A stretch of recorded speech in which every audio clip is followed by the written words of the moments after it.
کتاب و حکمت کے اصول اور ضابطوں تک تب پہنچے گا کہ جب اللہ کا نبی جو ارشاد فرما رہا ہے اس ارشاد کے تحت بات آئے گی۔ اسی لیے تو ہم دیکھتے ہیں کہ بڑے بڑے پڑھے لکھے، یعنی جنہیں ہم اسناد کا حامل کہتے ہیں، ایسے جاہل ہوتے ہیں کہ مخلوق کی تباہی کا سبب بن جاتے ہیں۔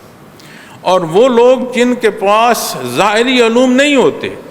آپ آتا نہ پڑھ سکتے ہوں، لیکن انہیں قوت ایمانی نصیب ہوئی ہو اور اتباع اللہ کے نبی کا نصیب ہوا اور اللہ کا حکم ماننا نصیب ہوا ہو، ان کے الفاظ، ان کا کردار، ان کا عمل نہ صرف ذات بلکہ مخلوق کی بھلائی کا سبب بنتا چلا جاتا ہے۔ کتاب و حکمت جب خاص انبیاء ہے تو حکمت کہاں ہے؟ جہاں اللہ نے عطا فرمائی ہے۔ کوئی حکمت، کوئی دانشمندی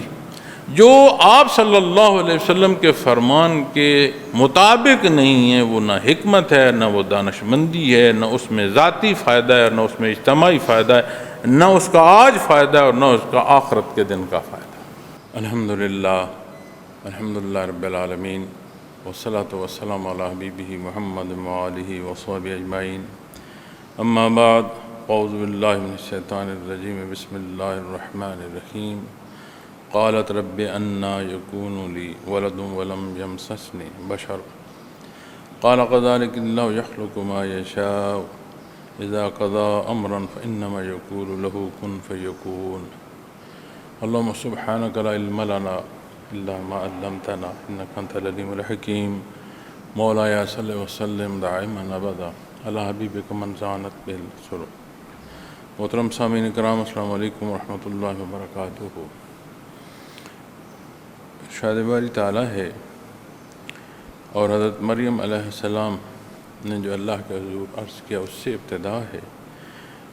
انہوں نے عرض کیا، اے میرے پروردگار، میرے بچہ کیسے ہوگا اور مجھے تو کسی آدمی نے چھوا تک نہیں۔ فرمایا، اسی طرح اللہ جو چاہتے ہیں پیدا کرتے ہیں۔ جب کسی کام کو پورا کرنا چاہتے ہیں تو اس کو صرف کہتے ہیں ہو جا، سو وہ ہو جاتا ہے۔ میں نے پچھلا جو بیان عید سے پہلے جمعۃ المبارک کا ہے، اس میں اس آیہ کریمہ کا پہلا جتنا حصہ ہے اس سے متعلق گزارشات پیش کی تھیں، اور اس آیہ کریمہ کا آخری حصہ اذا قضى امرا فانما يقول له کن فیکون۔ جب ہم اس حصے پر پہنچے تھے تو وقت جو ہے جمعۃ المبارک کے بیان کا پورا ہو چکا تھا، تو اجمالی عرض کیا تھا، لیکن ایک پہلو میں اس سے متعلق عرض کرنا چاہتا تھا، اور حضرت جی قاسم فیضات مولانا امیر محمد اکرم امان رحمۃ اللہ تعالیٰ علیہ نے بڑا خوبصورت اس آیہ کریم کا یہاں جو حصہ ہے اس کی بھی تفسیر فرمائی ہے، جہاں حضرت مریم علیہ السلام نے اللہ کریم کے حضور عرض کیا کہ جب انہیں بیٹے کی بشارت دی گئی، انہوں نے عرض کیا، اے میرے پروردگار، مجھے بچہ کیسے ہوگا اور مجھے تو کسی آدمی نے چھوا تک نہیں۔ یعنی دنیا کا جو سبب ہے وہ سبب ہوا نہیں،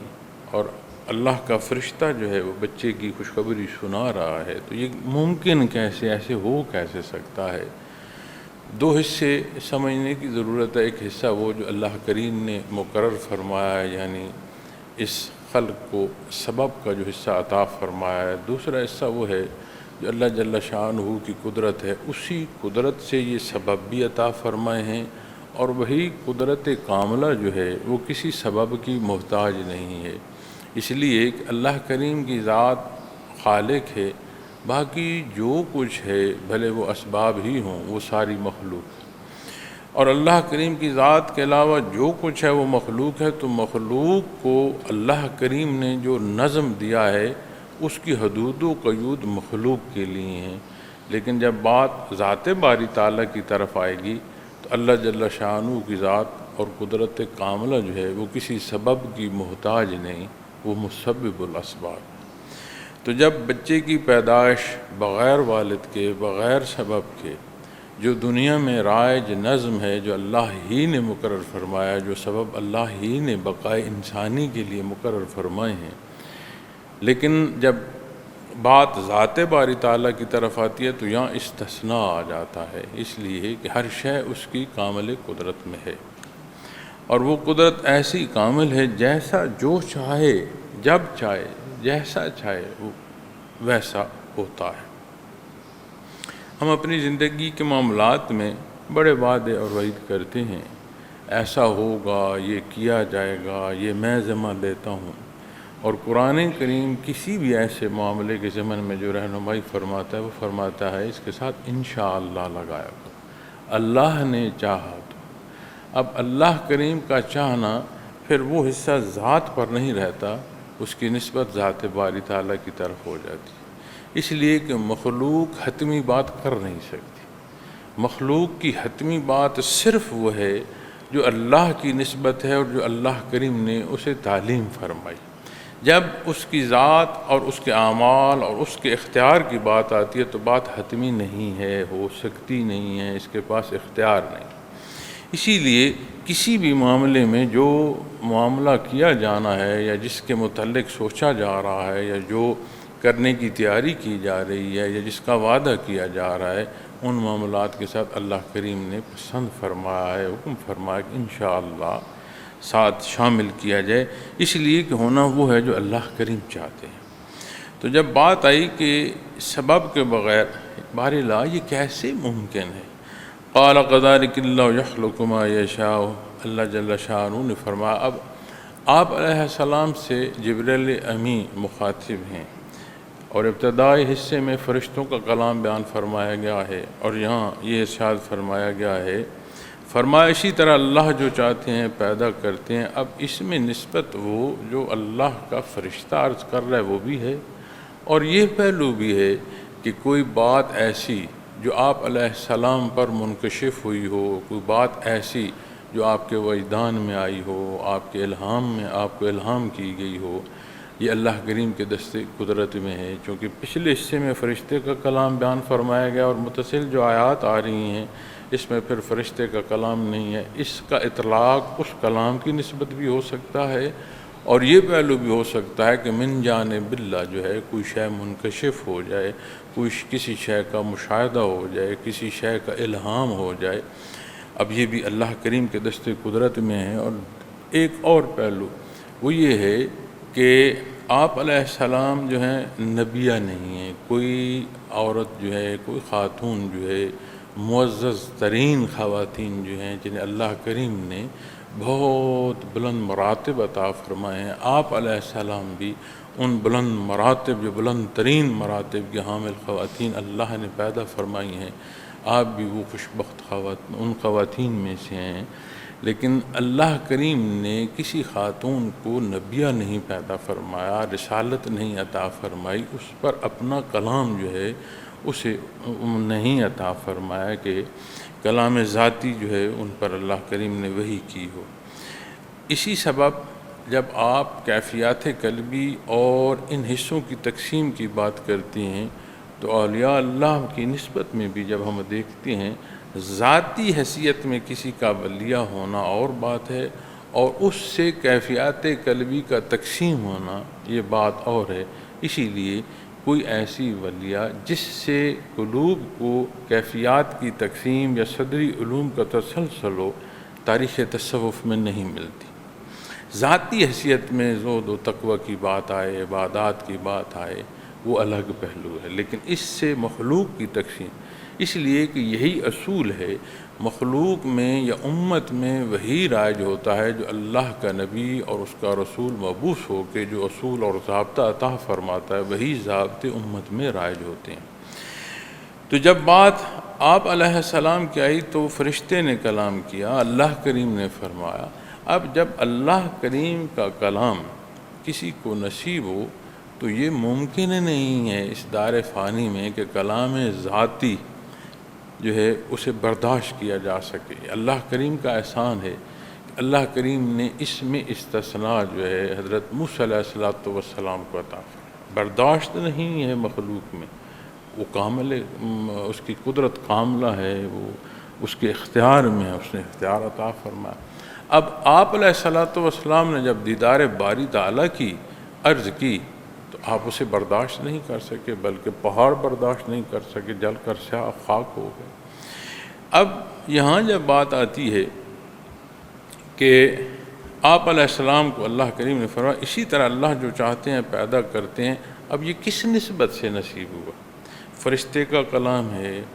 آپ کو کوئی شے جو کشف میں یعنی کسی شے کا مشاہدہ ہوتا، کشف ہے کوئی پردہ جو ہے وہ پردہ ہٹ جائے اور کسی شے کا مشاہدہ ہو جائے۔ الہام کی جب بات آتی ہے، وجدان کی جو بات آتی ہے، اس سے مراد یہ ہوتی ہے کہ کوئی شے دل میں اس کا خیال آ جانا، دل اس چیز کو سمجھ لے۔ اب کتنی دفعہ ہم باتیں ہمارے سامنے ہوتی ہیں، ہم سنتے ہیں، سمجھتے ہیں، تھوڑی دیر بعد ہمیں سمجھ آتا ہے کہ یہ بات اس طرح جو سن کر یا مجھے بتائی جا رہی ہے ایسے نہیں ہے۔ ہمیں اپنا ایک جو اپنے دل میں مضبوط خیال آتا ہے کہ نہیں یہ ایسے ہو۔ تو اسی طرح جب بات وجدان کی آتی ہے تو وہ بھی من جانب اللہ ہے، الہام بھی من جانب اللہ ہے، اسی طرح جب کشف سے مشاہدہ ہو یہ بھی من جانب اللہ ہے۔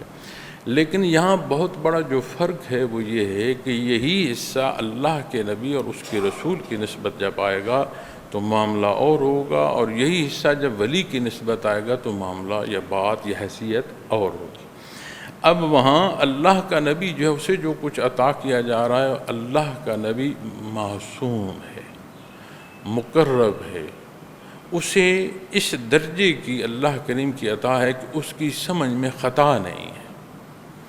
وہ معصوم ہے، اس درجے کی معصومیت ہے اور اس درجے کا مقرب اور اتنی عطا ہے کہ وہاں غلطی کا خدشہ نہیں ہے۔ اور نبی کو جو شے عطا ہوتی ہے، جو وہی الہی نصیب ہوتی ہے، جو وجدان کی کیفیت ہو، الہام کی کیفیت ہو، کشف سے مشاہدہ ہو، کوئی پہلو بھی ہو، وہ نبی کی ذات اور پھر نبی کی جو امت ہے اس کے لیے حکم کا درجہ رکھتا ہے۔ اس پر نبی عمل کرتا ہے اور اپنی جو امت ہے اس کو عمل کرنے کا حکم دیتا ہے، اور اس امت پر وہ حکم لازم ہوتا ہے۔ اور ایک اور پہلو جو خواب کا ہے، جو حضرت ابراہیم علیہ السلام اور حضرت اسماعیل علیہ السلام کا جو واقعہ قربانی کے ضمن میں قرآن کریم میں بیان فرمایا گیا، تو اللہ کا جو نبی خواب دیکھتا ہے وہ بھی سچ اور حق ہوتا ہے۔ اب یہاں جب بات آئے گی ولیہ کی نسبت، تو اس حصے یا اس کیفیت کو جب ولایت کی نسبت سے آپ دیکھیں گے تو اللہ کا ولی جو ہے یہ محفوظ ہو سکتا ہے، معصوم نہیں ہو سکتا۔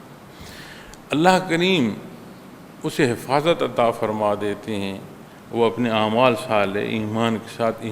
اعمال کی اصلاح جو ہے اسے اپنے گرفت میں رکھے، اور اللہ توفیق دیے رکھے کہ وہ راہ ہدایت پر چلتا جائے، تو اللہ کریم اسے حفاظت عطا فرمائے۔ اب معصوم اور محفوظ دونوں اللہ کی عطا ہیں، لیکن معصوم جو ہے یہ بہت بلند حصہ ہے۔ محفوظ جن حصہ نصیب ہو رہا ہے وہ ان معصوم حصوں کے تحت آتا ہے، اس میں اس کی ذات پر بات نہیں آتی۔ لیکن اللہ کا نبی جو ہے وہاں جب بات آتی ہے تو وہاں شریعت کی بات آتی ہے، وہاں اللہ کا حکم وہ وراء الورا کیفیت سے لیتے ہیں، لیکن اعلانیہ کیفیت میں مخلوق جو ان کی امت ہوتی ہے اسے عطا فرماتے ہیں اور ان کی رہنمائی ہوتی ہے۔ اب یہاں بھی جو حصہ فرمایا گیا، آپ علیہ السلام نے اللہ سے یہ بات عرض کی کہ بہرحال یہ کیسے ممکن ہے، اور آپ کو جواب دیا جا رہا ہے۔ اب اسی کیفیت کو آپ حضرت موسیٰ علیہ السلام کی والدہ ماجدہ جو ہیں وہاں جا کر دیکھیں، اس واقعے میں جو قرآن کریم وہاں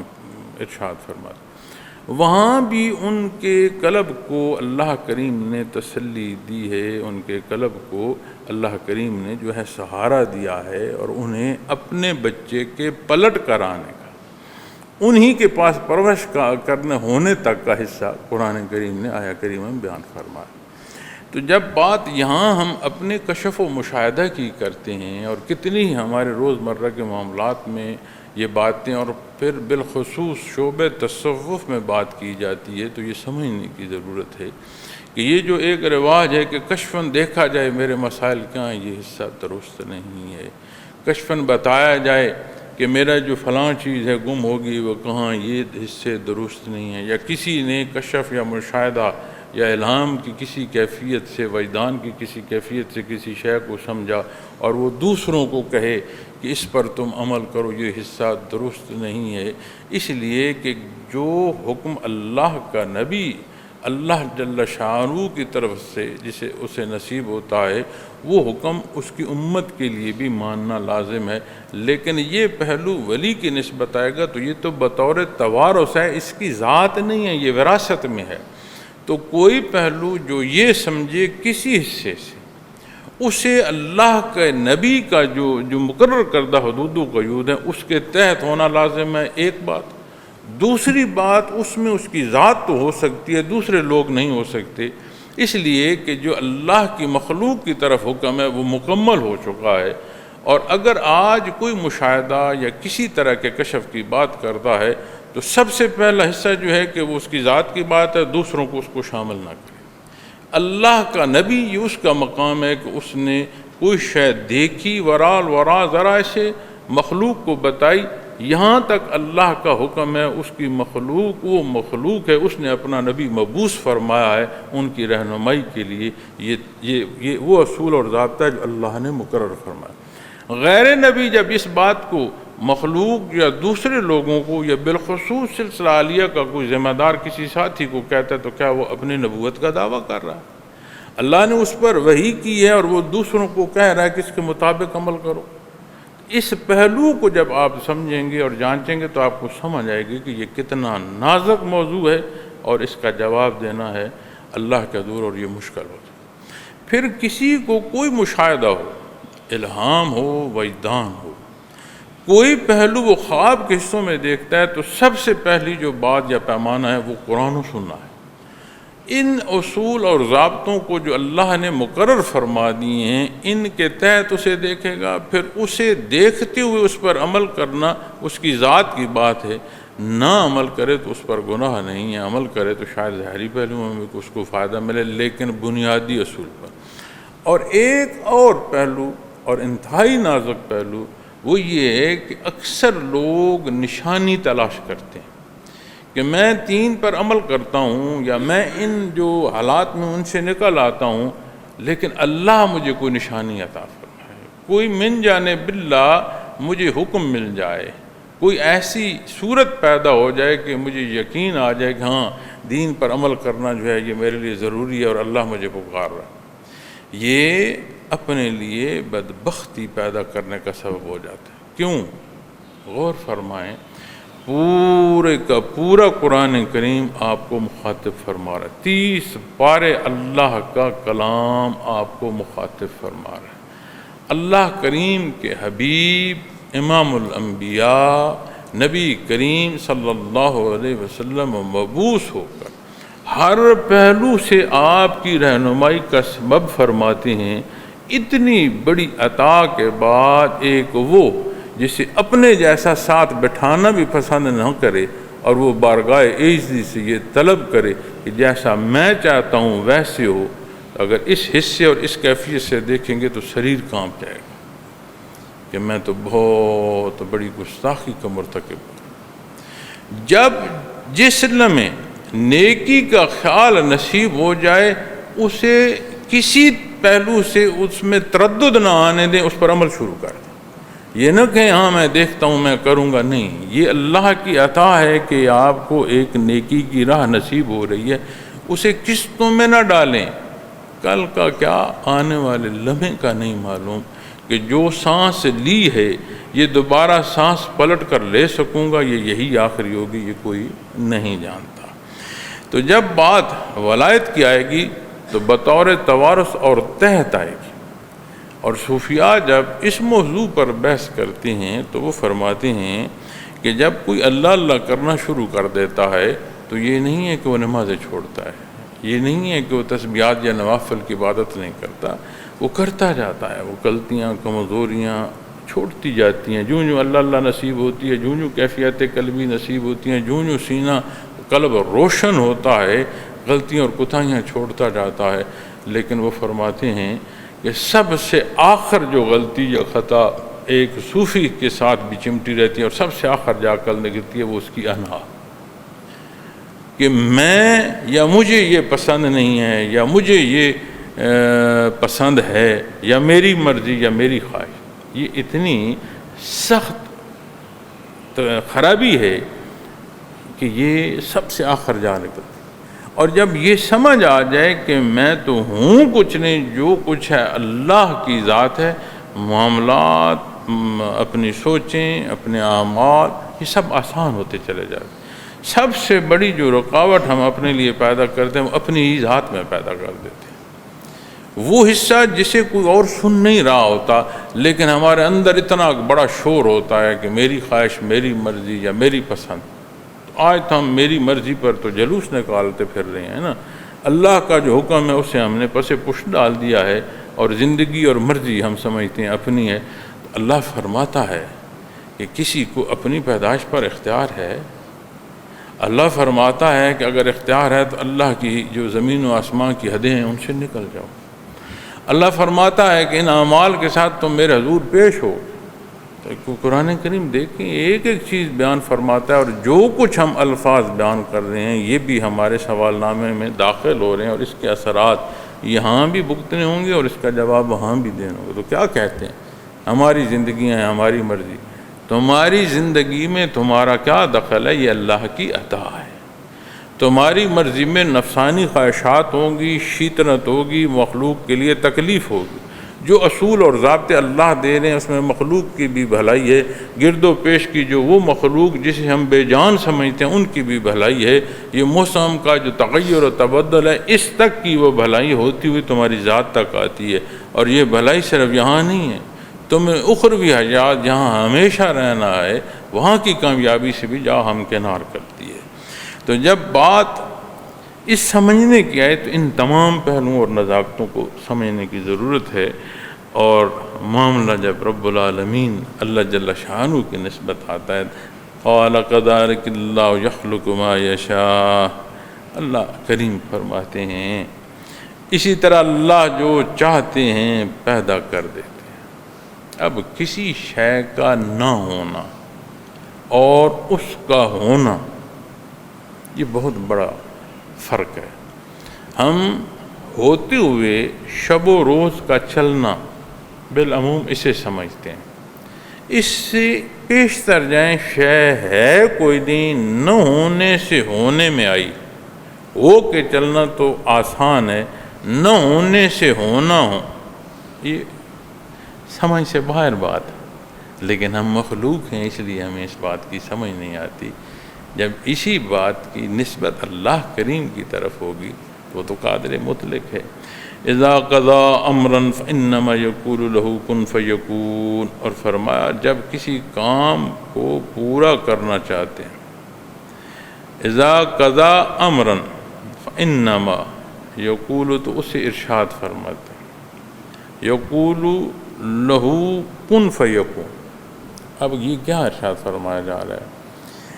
جو بات میں اپنے پچھلے بیان میں عرض کرنا چاہتا تھا، جس کے لیے یہ آیا کریمہ میں نے دوبارہ تلاوت کرنے کی سعادت حاصل کی ہے، کہ ایسا نہیں ہے کہ اس کام کے کرنے میں پھر کوئی سبب ہے، نہیں، وہ شے ہے نہیں، ہونا یا عدم یہ مخلوق کے لیے ایک شے نہیں ہے، وہ انسانوں کے لیے نہیں ہو سکتی، فرشتوں کے لیے نہیں ہو سکتی، اللہ کی مخلوق سے وہ پردے میں ہوتی ہے، وہ نہیں ہوتی، یعنی عدم ہے، وجود میں نہیں ہے، عدم ہے۔ عدم بھی اللہ کے روبرو حاضر ہے، ہمہ وقت حاضر ہے، جس طرح یہ ظاہر حاضر ہے اسی طرح عدم بھی اس کے حضور حاضر ہے۔ مخلوق کے لیے وہ نہیں ہے، اللہ کے لیے وہ شے ہے، اس کے حضور ہر لمحہ حاضر ہے، اور اسی شے کو حکم فرماتا ہے، یقول لہ کن فیکون، اسی فرماتا ہے۔ یہ نہیں ہے کہ کسی کو اس نے فرمایا کہ فرشتے پھر اسے بنا رہے ہیں یا بنا کر لا رہے ہیں یا وہ اسے لایا جا رہا ہے، نہیں، جو نہیں ہے اس کو ہونا اسی کو حکم دیتا ہے، کن فیکون، اور وہ ہو جاتی ہے۔ یہ جو لفظ کن ہے، یہ جو حصہ دیکھیں نا، فَإِنَّمَا يَقُولُ، تو کس کو فرماتا ہے؟ فَإِنَّمَا يَقُولُ لَهُ کن فیکون، یہ اللہ کریم کی شان ہے، اس کے دستے قدرت میں ہے۔ اب اس کا علم حضوری جو ہے اس کے حضور ہر لمحہ حاضر ہے، زمانوں کی یا وقت کی تقسیم یہ مخلوق میں ہے، اس کی نسبت خالق کی طرف نہیں ہے۔ ہم کہتے ہیں گزر گیا، ہم کہتے ہیں چل رہا ہے، ہم کہتے ہیں آئے گا،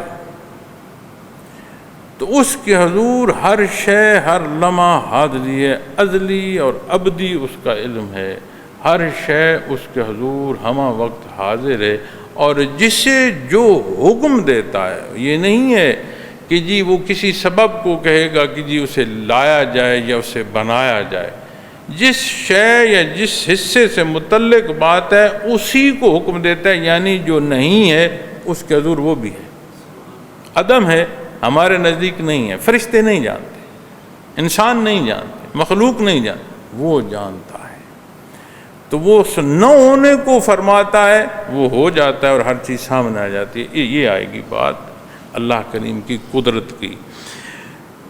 کن فیکون، سبحان اللہ، یہ اللہ کریم کی شان ہے۔ قرآن و حدیث میں ذات باری تعالیٰ، صفات باری تعالیٰ سے متعلق جو بیان فرمایا گیا ہے، اسے مطالعہ کرنے کی سعادت نصیب ہو، اسے سمجھنا نصیب ہو، تو یقین مانے یہ محسوس ہوتا ہے کہ اللہ کریم کی یہی شان جو ہے، یہی سزاوار ہے اس کی ذات۔ تو ہم مخلوق کی خواہشات یا مخلوق کی چاہتیں اور پسند، ان کا اطلاق اللہ کی نسبت کر رہے ہوتے ہیں، کتنی بڑی خطا ہے اور کتنی بڑی زیادتی یا ظلم ہے۔ وَيُعَلِّمُهُمُ الْكِتَابَ وَالْحِكْمَةَ وَالتَّوْرَاةَ وَالْإِنْجِيلَ، اور ارشاد فرمایا، اب یہ وہ صفات ہیں جو حضرت عیسیٰ علیہ السلام کو اللہ کریم نے عطا فرمائیں، اور آپ علیہ السلام، آپ کی یعنی حضرت عیسیٰ علیہ السلام کی والدہ کو یہ حصے بیان فرمائے جا رہے ہیں۔ وہ نہیں جانتی، بچے کی پیدائش نہیں ہوئی، پیدائش سے پہلے جہاں ان کی پیدائش کا فرمایا گیا ہے وہاں اللہ کریم کی قدرت انہیں بتائی گئی ہے، پھر وہ اوصاف جو اللہ نے انہیں عطا فرمانے ہیں، پیدا نہیں ہوئے، پیدا ہوں گے تو صفت ہوگی، ساتھ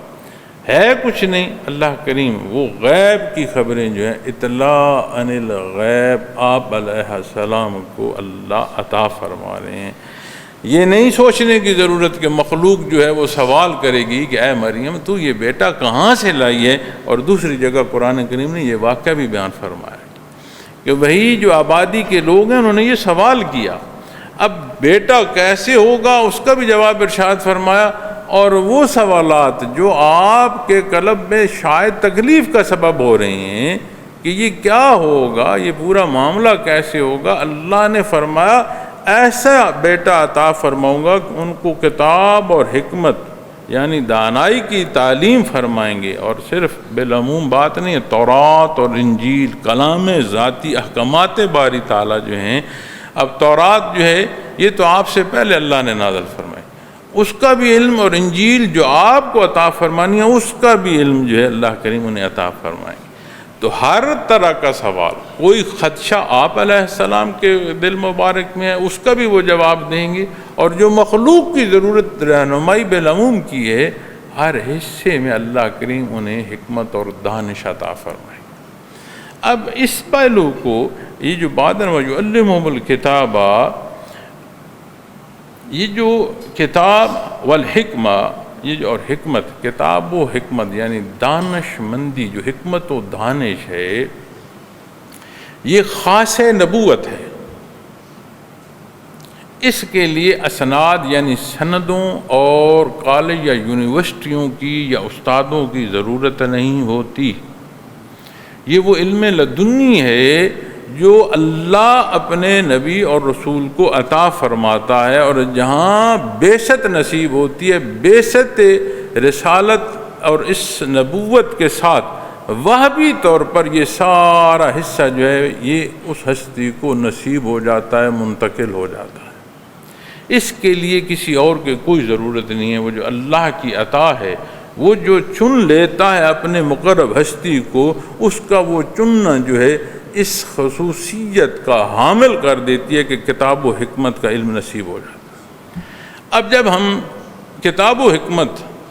دانش مندی کو دیکھیں گے تو ہمارے سامنے بے شمار دنیا کے علوم ہے، ان علوم کے حصول کا انداز بھی ہے اور اسناد بھی ہیں کہ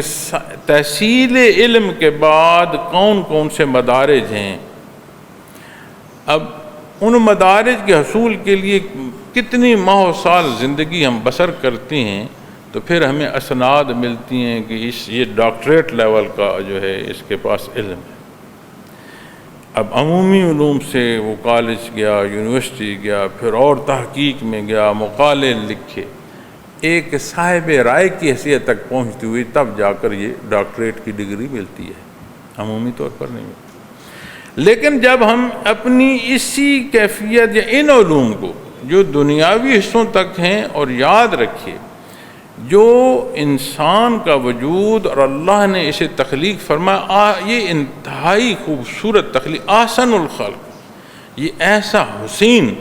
اور ایک ایسی تخلیق ہے جو بے مثل و مثال اللہ نے پیدا فرمائی ہے۔ لیکن جب اس کی وہ نسبت جو خالق کی طرف ہے، اس میں اس وجود کی حصات جو ہیں وہ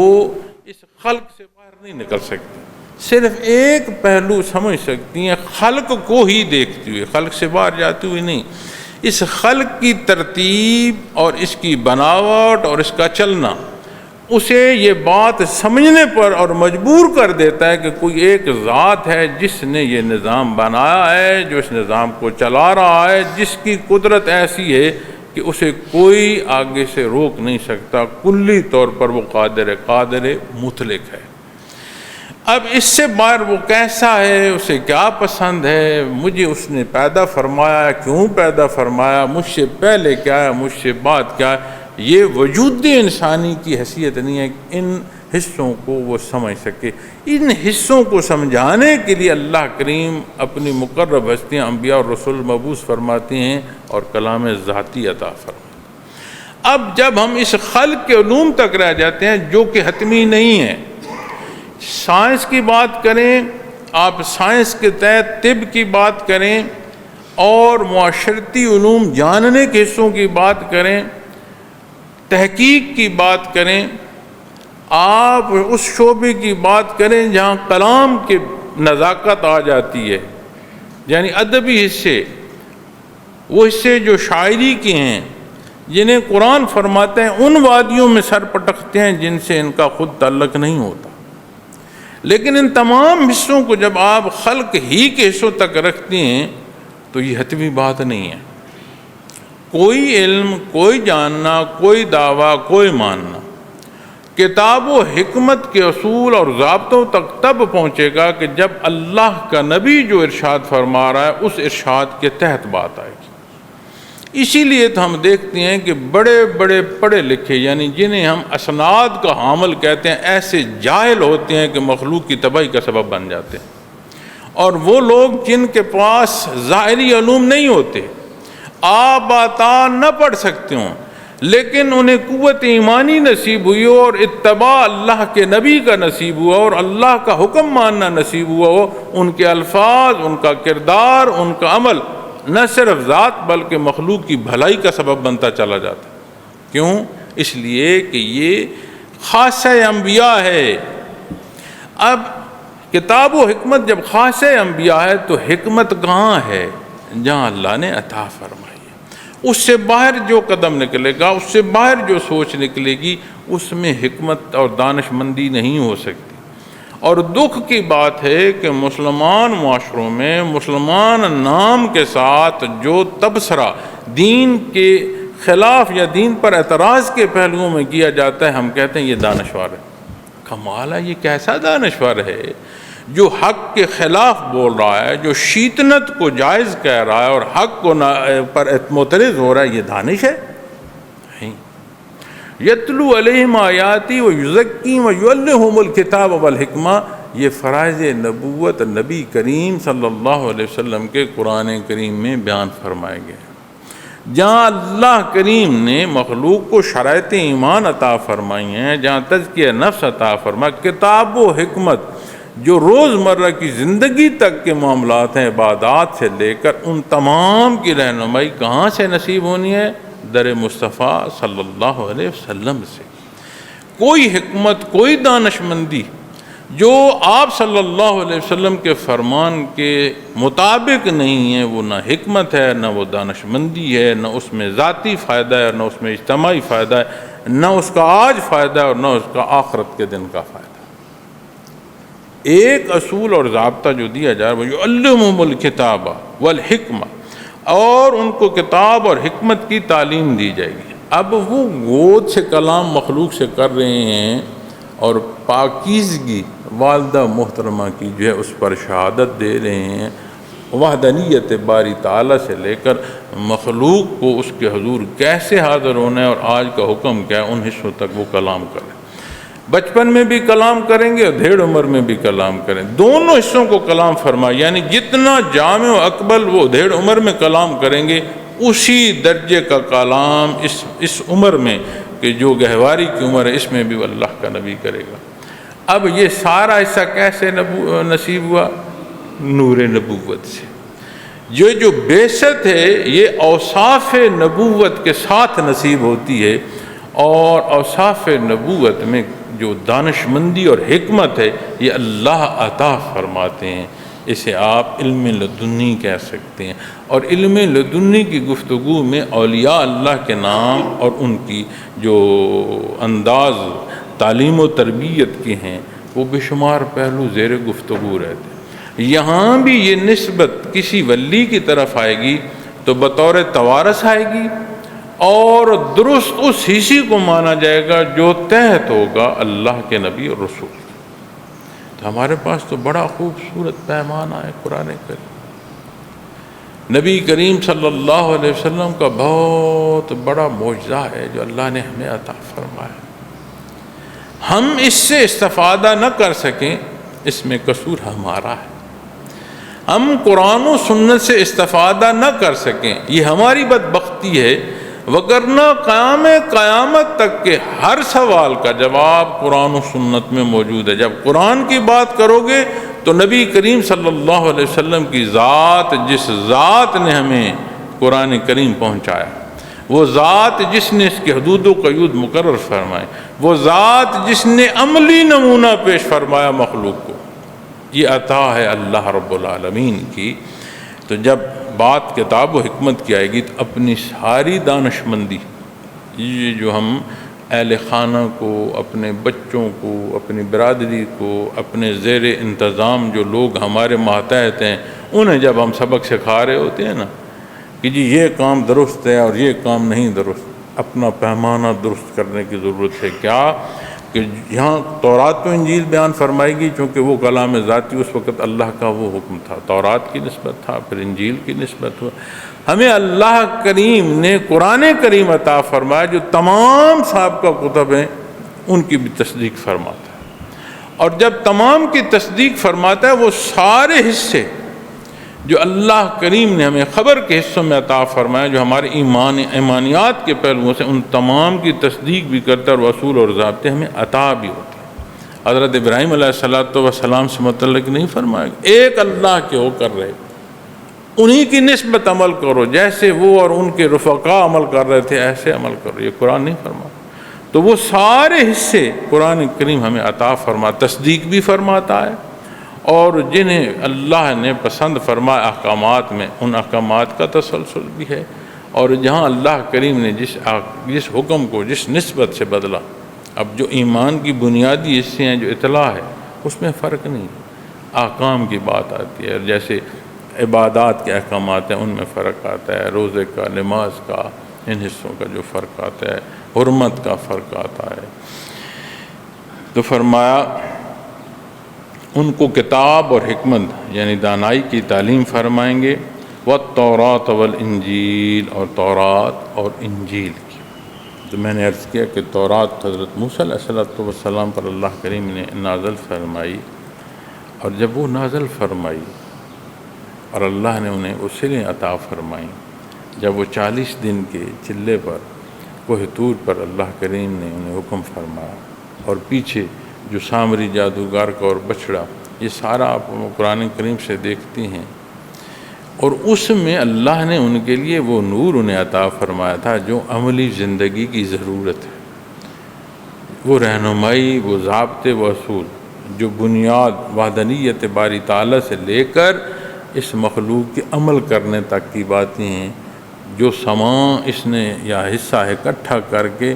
آخرت کو جانا ہے، وہ سامان نہیں کہ جو ہم نے یہاں چھوڑ دینا ہے، اس کا حساب ساتھ جائے گا۔ کوئی مکان ہے، کوئی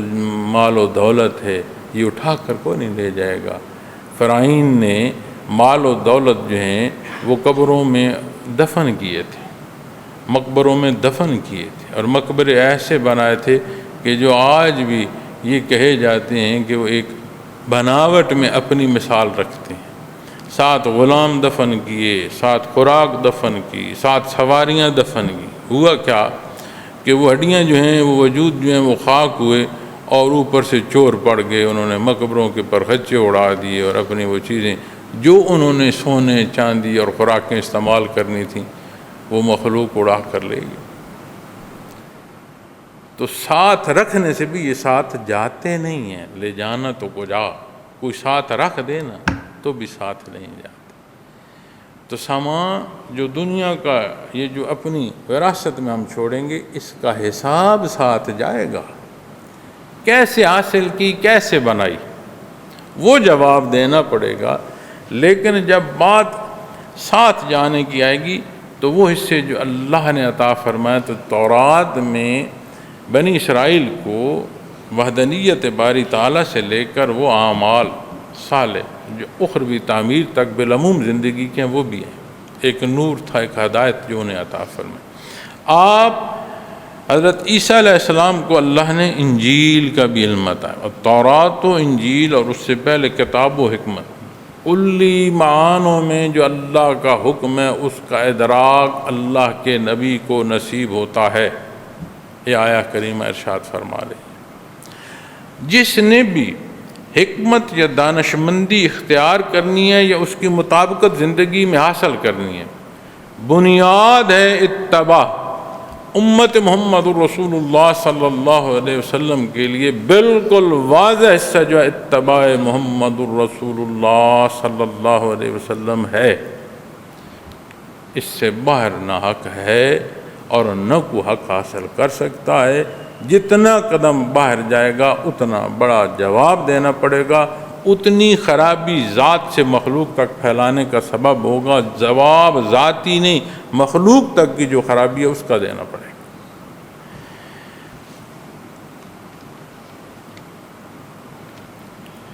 وَرَسُولًا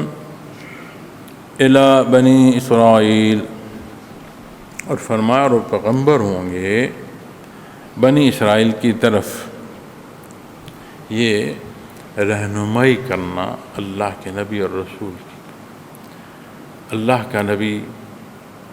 تمام انبیاء علیہ السلام، رسالت جہاں ساتھ اللہ نے حکم دیا، جنہیں کتاب عطا فرمائی گئی، جنہیں کلام ذاتی عطا فرمایا گیا، جنہیں ذاتی شریعت جو ہے وہ عطا فرمائی گئی، وہاں درجہ رسالت آ جاتا۔ اور حضرت عیسیٰ علیہ السلام کے اوصاف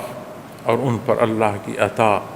جہاں کتاب و حکمت، بغیر والد کے پیدا ہونا، اپنی ماں کی پاکیزگی کا مخلوق میں شاہد ہونا، کم عمری میں کلام کرنا، اور فرمایا کتاب و حکمت تورات و انجیل عطا فرمایا جائے گا انہیں، اور بنی اسرائیل کی طرف اللہ کا رسول ہوں گے۔ یہ جو بنی اسرائیل بے رغبتی بے راروی کا شکار ہیں، ان کی رہنمائی کا سبب حضرت عیسیٰ علیہ السلام کو مقرر فرمایا جائے گا۔ اب یہ سارا وہ پہلو اور وہ حصے اور وہ بات ہے جو آپ علیہ السلام کو ارشاد فرمائے جا رہے ہیں، اور حضرت عیسیٰ علیہ السلام کی پیدائش سے پہلے بیان فرمائے جا رہے ہیں۔ اب جن کی طرف مبعوث فرمایا گیا ہے انہیں، یعنی مخلوق میں یہ استعداد موجود ہے کہ وہ غلط اور صحیح کی پرکھ بھی کر سکتی ہے اور اپنا فیصلہ بھی کر سکتی ہے۔ اس لیے تو قرآن کریم میں جب کافروں سے متعلق دوزخ میں ڈالنے کا واقعہ بیان فرمایا جاتا ہے تو فرمایا جاتا ہے جب کوئی گروہ دوزخ میں ڈالا جائے گا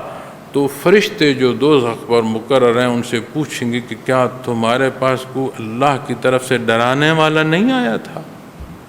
وہ کہیں گے کہ ڈرانے والا آیا تھا، ہم نے نہیں مانی، یہ قرآن کریم کے الفاظ ہیں کہ اللہ نے تو ڈرانے والا بھیجا، ڈرانے والے آئے، ہم نے نہیں مانی، اور اپنی غلطی کا اقرار کریں گے، یہ ظلم ہم ہی نے کیا، یہ غلطی ہم ہی نے کی ہے۔ تو بنی اسرائیل کو اللہ نے یہ احسان فرمایا کہ حضرت عیسیٰ علیہ السلام کو مبعوث فرمایا، اور ایسی نشانیاں اور ایسی خصوصیات عطا فرمائی، ہو نہیں سکتا کہ کوئی بندہ متوجہ نہ ہو۔ اب اس نے متوجہ بھی ہونا ان نشانیوں پر، اور جو خصوصیات عطا فرمائی ہیں ان پر، اب اس کا فیصلہ اس نے کرنا ہے، ہدایت چاہتا ہے یا اپنی خواہشات کی پیروی چاہتا ہے۔ تو یہی وہ حصے ہیں جس نزاکت کو مجھے اور آپ کو آج سمجھنے کی بھی ضرورت ہے، چونکہ اس امتحان میں اس وقت جو حیات ہے وہ اس امتحان میں چل رہا ہے۔ جو گزر گئے اپنی کتابیں بند کر گئے، جو آئیں گے اپنی آمد کے ساتھ امتحان لائیں گے، اور جو ہیں ان کا تو امتحان ہے نا جی۔ اللہ کریم ہمیں معاف فرمائے، ہدایت عطا فرمائے، حفاظت عطا فرمائے۔ وآخر دعوانا الحمدللہ رب العالمین۔